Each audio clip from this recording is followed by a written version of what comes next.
點解我要落地獄啊？我救咗咁多人，佢好唔甘心噶。我姐姐生前咧係一位護士嚟，有幫助好多人。佢個離世嗰時咧，我哋亦都將佢個眼角膜係捐咗出去。但係我哋就係最接受唔到，就係點解我姐姐生前都幫過在生嘅人，但係點解去到佢離世嗰時要去到去受罰？原來你睇咗《與神同行》嘅呢部電影，你就明噶啦。男主角嘅車太賢燒死咗之後，佢自己都覺得佢應該係去升天嘅，因為佢當時係救咗個妹妹嘅。但佢冇諗過落地獄噶，佢好唔甘心噶。不如你陪你媽媽睇一次呢套電影，可能你同你媽媽都會大喊一場。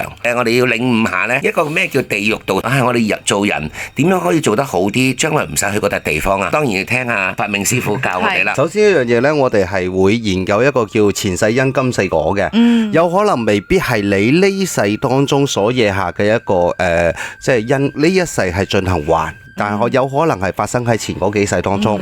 另一樣嘢就係我哋今世可能我哋自己做嘅一啲好事啦，又或者一啲壞事啦，其實佢都係一個積累嘅過程。所以點解我哋成日都講人生呢？我哋自己係會有功課，每個人呢行嘅路都係唔一樣嘅。我哋做個功德未必係功德。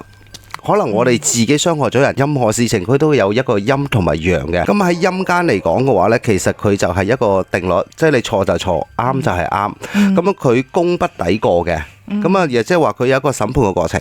咁啊，你功係屬於你嘅，過你依然要一樣嘢去進行一個受罰。喺民間嚟講呢，我哋一般人死咗過後呢，我哋都會有一啲法事去進行操作，例如頭七啦、七七啦。頭七嘅時候，即係我哋嘅三魂同七魄嘅融合嘅一個過程，就係用7日嘅時間。